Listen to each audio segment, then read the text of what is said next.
Ten Hag second chance, Malacia Lisandro to Manchester United update. Welcome to United Matters channel. How are you guys and where are you watching us from, guys? I'm so much impressed by how much love you're really showing to this channel. The way you guys are subscribing is really amazing. And what are you waiting for to subscribe and really join the marathon of people that are really subscribing to this channel, because we are getting views that we never used to get. So I'm so much humbled, guys. Thank you for really showing me the love. I have nothing to get back to you apart from bringing you the content that is legit. That's what I can only give you. What else can I give you, guys, apart from giving you what is legit? Because that's why you see it is that I really go on my account, Rokan Media Football, and I really bring the stories as they are right in there onto your screen, such that you don't get a doubt. And if at all you are doubting, I get you the source, and you get to know that these people I'm bringing on your screen are tier 1 journalists, and they are not tapping merchants, mind you, in there for you. And others are correspondents of Manchester United for different blogs of news out there in the world. I go by the names of Rokan David. Rokani David is my name. United Matters channel is the channel on which we're using to broadcast onto YouTube, and you guys are really so amazing in there for you. Ten Hag second chance, it's really going to get heated up in there for you. I know very many people have different views over this, because there are those that are saying no player should be given a second chance at Manchester United. Then you are not a person who understands football, because football is all about the present, not the past. You get? So what Eric Ten Hag has to do, get the past off his back, and he comes in and tells them, please, this is a new era. Let's kickstart off the new tenure, because this is Manchester United in there for you. Smash the like button, comment and share. And if at all you're watching us for the very first time, or you've been always watching us and you've not yet subscribed to our channel, endeavor to go into the right bottom corner, smash the subscription button. After smashing it, hit the notification bell that enable you get notified each and every time I upload a video onto this channel of ours, which goes by names of United Matters channel. We kickstart off with a story that has been confirmed by Fabrizio Romano. Dean Henderson will be signed and announced in the next days by Manchester United. No issues. It has been approved by Ten Hag. Loan move to Nottingham Forest until 2023. Huge move for Nottingham Forest. Man United deal won't include any buy clause, as reported last weekend in there for you. So Dean Henderson is going to side which goes by names of Nottingham Forest. 100% believe Nottingham Forest have a good relationship with Manchester United, because they gave them James Garner, and I think they've used that benchmark of how they've used James Garner to really giving them the goalkeeper who goes by the names of Dean Henderson. Dean Henderson fell into the pecking order of Manchester United, and he never really did the needful as really required to really go out and out-compete or really take the hair out of the squatting squad of Manchester United in there for you. But when you talk about Nottingham Forest and what they're all about, they've just been promoted to the Premier League, you know that very well, and their goalkeeper, who really saved them, goes by the names of Samba. Samba, when they're playing the semi-final that really led them to the finale to beat a side which goes by names of Middlesbrough in the final, Samba saved 3 penalties. 3 penalties. That's why they went into Wembley to play that final, the most expensive game of football. It almost has 300 million pounds reward to the winner. That is Nottingham Forest in there for you. So I will feel for Samba. When I was watching that game, because you know James Garner was part of that team, I did to watch that game. When I was watching that game, I saw Samba save penalties and really making saves. I said, oh my God, this guy is really going to be the first choice goalkeeper of Nottingham Forest. But guess what? Samba has been thrown under the bus. He's going to be a second choice goalkeeper, because Dean Henderson coming to this club means that Samba is not going to be a starting goalkeeper. Yet he's really good. He really made them saves, and it's the reason as to why they're here. He saved 3 penalties in the second leg that saw them come in here to Wembley and win against Middlesbrough. So I will believe that he deserved a chance, but United have really told Nottingham, please take Dean Henderson in there for it. And I think this is a move that the agent of Dean Henderson was so much working on. And Newcastle pulled out of this deal because United never wanted to sell Dean Henderson. If they wanted to sell him, they wouldn't have gone in for Pope. Rating wise, Dean Henderson is better than Pope. But because Newcastle never wanted a goalkeeper on loan, they wanted to buy Dean Henderson. And United still believe that Dean Henderson is that goalkeeper that is going to become a great goalkeeper and a first choice goalkeeper at Manchester United after David De Gea. What they did was they loaned him to Nottingham. It's good for Dean Henderson because the World Cup is around the corner. He wants to be in Qatar, and obviously he's going to be among the 4 goalkeepers that England is taking. I think there are 3. They take 3, right? Yes, they take 3. He's going to be among the 3 goalkeepers that England is taking because they've added 3 more slots of players. And I know they'll take 4 goalkeepers and a 22-man squad. Is that it? I think they'll take 3, and it depends on the manager what he wants. But I don't know what FIFA has really recommended for. But it's a 26-man squad. And Dean Henderson, when you look at the goalkeepers of England, Ramsdale, Pickford, Dean Henderson, and Pope. You get? If they are taking 4, all of those 4 will go. If they are taking 3, one of those will be left out, and I think Pope will be left out according to me because Dean Henderson is really an amazing goalkeeper, and I know he's really going to be a very good goalkeeper for Nottingham. And secondly, Nottingham is going to be attacked left, right, and centre. He's going to be making superb saves. I don't think Newcastle is going to be attacked so much that Nathan Pope will be really be exposed or expose out his best. So I think Dean Henderson, congratulations for you, and that's good for you to see to it that you are really going to that side which goes by names of Nottingham, to see to it that you are really doing a good job for yourself. Then we go to talks between Manchester United and Tyrell Mallacia. Representatives regarding personal terms have progressed well, and all parties are confident that the deal can go through in the next few days. This is a United correspondent for the Times. I know him, Paul Hurst, covering United and Man City. So that is Paul Hurst. Paul Hurst is telling us that Malacia to Manchester United, the deal is happening.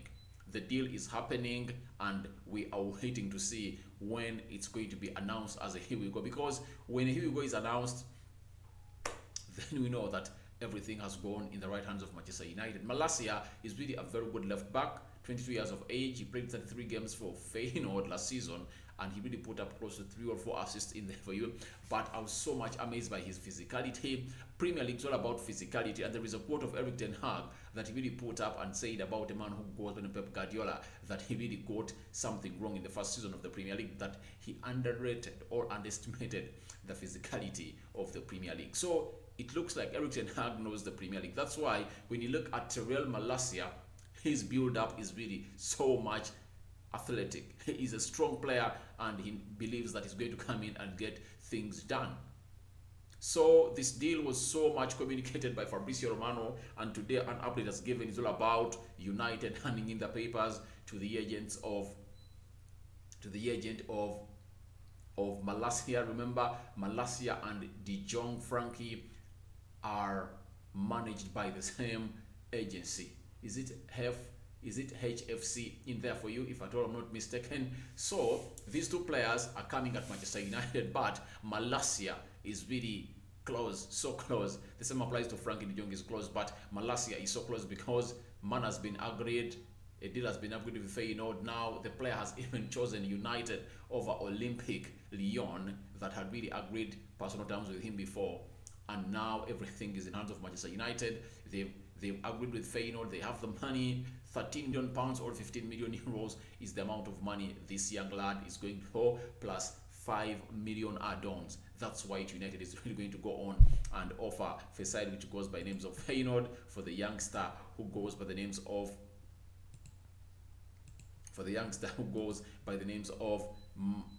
Malacia. He's called Malacia. Yeah, in there for you. But thank God this time round, Louis van Gaal never intervened. Remember, he acted as a block factor for a deal of Julian Timber coming to Manchester United. This time round, he has not intervened at all. He has not.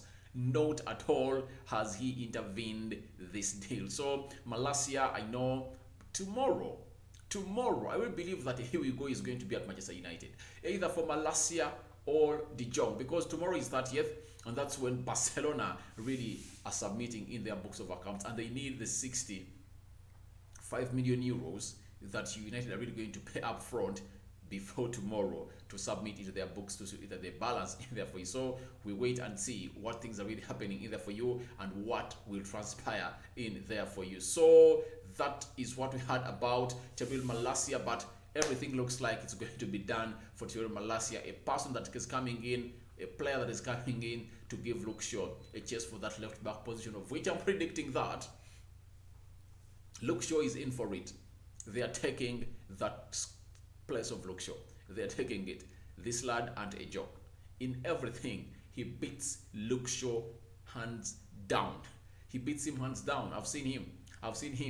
You see, there are clips that you see and you just know the kind of player. I mean, look at Louis van Gaal calling this lad on the national team because of the fantastic season he had at Feyenoord. You know what it's all about. And it's said that Erik ten Hag admired this lad when he was at Ajax. And if I thought he was to be at Ajax, he would have gone at Feyenoord and bought him to come into and play a left back. What shows you that this guy is special? Talfrigico is, what's the name of the left back of Ajax? I've forgotten it, but Taflico, something of the name is like that. Taglifico, that left back. When you look at the way he plays, he really plays very well. But when you hear that Erik ten Hag thinks that this guy is better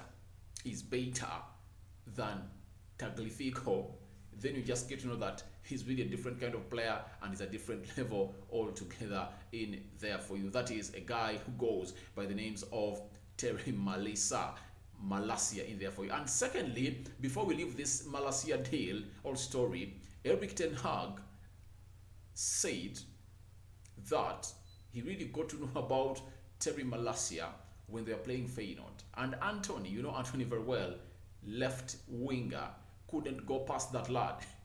Yet Erik ten Hag knew that it was very hard for a left back to defend Anthony for the entire 90 minutes. He knew that you could defend him 45 minutes, 70 minutes, or 80 minutes. And in the last 10 minutes, he could really slaughter you down. You get? That's what Erik ten Hag knew. But this guy who goes by the names of Malacia defended Anthony for the entire 90 minutes. And the goal that Anthony scored, he never cut inside where this lad was. He cut inside from the center line and then approached to what we call the 18 yards box area. And that was on his territory. But there is nothing positive that Anthony did in the area of Tyrell Malacia. That's when Erik ten Hag approved this lad, and when he came in at Manchester United, he was one of those players on his shortlist. So that means United are really bringing in a very good player altogether who goes by Tyrell Malacia in there for you. So thank you guys for watching in. Smash the like button, comment and share. And if at all you're watching us for the very first time, endeavor to go into the lower right bottom corner, smash the subscription button and hit the notification bell. You won't regret. Paul Hurst, a correspondent for Manchester United and Man City for the Times, has continued and said that Manchester United and Arsenal are battling for the signing of Lisandro Martinez, who is valued at £43 million in there for you. So this story is everywhere, and United is saying keep us in the know. Arsenal have made an improved bid. They have put up £34 million and they've improved on the add-ons. You get? United, a story came in from Alex Cook of TalkSport that United is planning to bid or to make a 40 million bid for Lisandro Martinez at Ajax. When I'm adding up all these dots, there is genuine interest for Manchester United. That's confirmed. But at which level is the interest? When you look at the central defenders we have at Manchester United and the budget we have, you can't go in and spend 40 million pounds on this lad. You can't. I think that's why United are really waiting to see to it that they really get some other money in, of which Arsenal will be getting this deal done. But you never know. United is a rich club. They can get money anywhere, and we don't know whether the manager really will be okay with losing this guy, because I will believe that managers like Eric Ten Hag believe that you have to be having a left-footed centre-back to play onto the left side of the central defence. That's what I know about managers like Eric Ten Hag. Obviously, that's what I know. So to me, I will believe that Manchester United is into this deal, but they don't want to go into full force, because when you go in full force, the Rafinha situation is going to happen. Barcelona knew that they were going to pay 35 million euros for Rafinha in March. You get? So after what happened, when Arsenal came in and really brought in a higher bid, everything changed. He's now at 65 million pounds. So if United goes in with full force, Ajax will say the highest bidder takes it all. You get? Then the battle will begin. And United doesn't want to get ashamed by pulling out of the deal, because they don't want to go into this haggling between Arsenal and Manchester United. And they only want to go in when they're 100% sure they're really going to get the player. You get? So United is really doing great to this, and they're waiting to see what really happens between Ajax, because they told Ajax, keep us in the know. And because United and Ajax have a very good understanding, Van der Sar was a goalkeeper at Manchester United from 2005, I think, up to 2010. I remember, close to 6 years at Manchester United. He is the technical director at a side which goes by names of Ajax, and they've done some deals together with Manchester United. They've even gotten their manager here. So I think there is a very good understanding between Manchester United and Ajax, and I think Arsenal won't take this player until United say we've pulled out of this deal. So we wait and see what Lisandro Martinez is going to be all about in here onto United Matters channel. But those are my views, and my own suggestions are the ones I'm giving, but yours are welcome into the comment section below. So Rob Dawson, a Manchester United correspondent for ESPN, has come out and said Eric Ten Hag has told individuals that a miserable season last year does not make them bad players, and that aside from those who had already made it clear they want out, they will all be given a clean slate during the preseason. Mark it, during the preseason. You get? When does the preseason end? The preseason ends on... When are we playing? Let me check here. The final game, Rayo Vallecano. When are we playing it? What's the date? Sorry for that. Rayo Vallecano, where are you? 31st July. That means the preseason ends 31st July.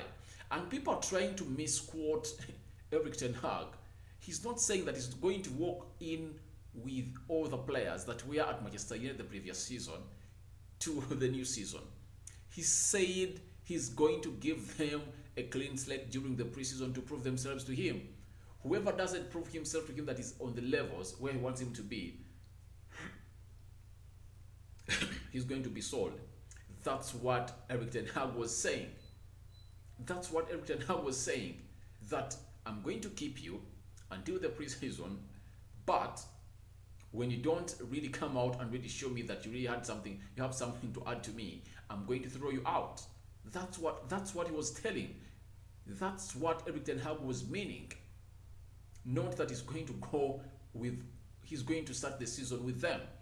The season starts on 7th for United. We are playing Brighton at Old Trafford in there for you, meaning that after playing Liverpool, Melbourne, Crystal Palace, Aston Villa, Atletico Madrid, and Rayo Vallecano, those are really 6 friendlies. After playing those 6 friendlies, then Eric Ten Hag will choose. Eric Ten Hag will go on and choose who are the players he's really going to use. And that means we'll be left with 7 days to really submit into his squad. So you won't appear onto that squad that Eric Ten Hag wants when you are not proven in the preseason. So every player has to prove himself to Eric Ten Hag that, all right, I am the lad that is responsible to be into this rebuild under your tenure at Manchester United. So people, note that giving them a chance to prove themselves in the preseason is okay. It's okay. It's okay, because why don't you want some other players not to be given? Why do you want some others to be given a chance and others not to be given a chance? So I believe they need the same chance. Then the rest, let's leave to the manager, because we trusted him to come in here. They wanted, Pochettino was on the ladder, and Eric Ten Hag. We were saying, let's get in Eric Ten Hag. We advocated for his coming. He comes in here, let's not criticize him. Let's support him. You get? Then let's see how the season begins. I know he's really going to let off very many players, and the reason as to why he's not selling some players is because he first wants to get in his players he wants. And he knows that by 31st July, he would have gotten in all the signings he wants. Even when he needs a signing, he will go on and really make a sell, because he would have known that I don't need such and such a player in my team. So let's give Eric Ten Hag the chance he deserves, and let's not criticize him. Let's wait and see what really has for us, because clips coming out of the training sessions are really so much promising that is really going to be one of those that are really going to put United to the next level in there for you. So Rob Dawson continued and said, those who know the finer details behind the sizable budget this summer say there has been an instance even as far back as April. The supporters shouldn't expect some changes in the team. To me, when Ralf Rangnick was here, I was 100% sure that we would make what we call a wholesome changes in the club. But when they really parted ways with Manchester United and they signed a disclosure agreement that Ralf Rangnick won't go out there and talk what happened at Manchester United, and United will do the same. I got to know that a manager who really thought that we needed in 10 players, 7 or 10, if at all he moves out, when a new manager comes in, it's going to be something different, because he doesn't know these players. Ralf Rangnick had the authenticity to say all that because he knew these players. He knew those with big mentalities. As Zlatan said, I came in at Manchester United, a big club, with players holding a weak mentality in their brains, you get? So Ralf Rangnick had really cited out all those players, and his departure really raised what we are into right now. We go blame the board. Are we going to blame Eric Ten Hag? Because if Eric Ten Hag said I want to stay with Ralf Rangnick in there for you, he would have been here. But they say that Eric Ten Hag never found sense in his consultancy role, and that's why he left. You get? So Eric Ten Hag comes in here and he has this squad, very overstretched squad, I can really term it. So I'm going to give Eric Ten Hag a benefit of doubt. Why? I really searched for the Liverpool team that Jurgen Klopp started with. The Lovrens, the Sarkos, Coutinho, Daniel Sturridge, Nathan Klein, the goalkeeper, I've forgotten his name. So we look at the lineup, we look at the starting line, we look at the lineup that, okay, let me frame it this way. When you look at the team that Jurgen Klopp came in and really inherited at Liverpool, it took him how many years to really get it where it is? You get? So I 100% disagree with everyone who comes out and say that Eric Ten Hag should really sweep out very many players out of the team and bring in new ones. No, that's not how a rebuild is made. You just have to give those that you think have the potential chance. Trust me, no player is going to be given a chance at Manchester United when he has not really shown that he really deserves one. And he's going to look at players, and those that are technically gifted are really going to be given a chance because he 100% believes in technically gifted players. That is Erik ten Hag. So let's give him a benefit of doubt. The departure of Ragnick really brought onto this that we won't really expect a wholesome change in the team because he doesn't know these players. He doesn't know these players. And I really gave you a story yesterday that when he really watched all these meetings, all these playings for the players, the matches United played, he really told the players that you only lacked enough fitness and conditioning. So for him, that's what he believes. And who are you to really come in here and say no to what the gaffer is saying? He's experienced into this. You give him his time. When these players turn around him as they've always done, then we'll come out and tell him, please, we warned you and you never heard us. You get? So let's give him a clean slate. That is Mr. Erik ten Hag, and let's see what really comes in from the players at Manchester United. Now, during face-to-face meetings and Zoom calls with players conducted over the course of the last 6 weeks, Erik ten Hag has stressed that the biggest changes has to come from the squad has been inherited in there for you. So he says that the biggest change has to come from the squad he has inherited. That is Erik ten Hag has come out and made it clear that I'm not going to make an overhaul at Manchester United. All of the teams, all of the players that I'm really having at Manchester United are really going to be part of the rebuild. So don't expect any big things at Manchester United apart from the 1, 2, 3, 4s that I'm going to bring in. You guys are my team. You are my team, and I'm going to work with you. Of which that's okay. And this is where I go on and disagree with very many people who recover and say United has a very bad squad. It's not because of Man City. All right, 100% believe that the only department that most of those teams really have that function more than that of Manchester United is the midfield, especially in the holding role. But in the holding role, Ten Hag has brought in De Jong. You get? That means at least we are at par with certain teams. Because the main role of De Jong is not to come in here and engage himself in physical battles. No. We are bringing him in to act as our reference in these games, to give us control of the game. That's why you're bringing him in. No reason you're bringing him in to be as a CDM. Nowhere.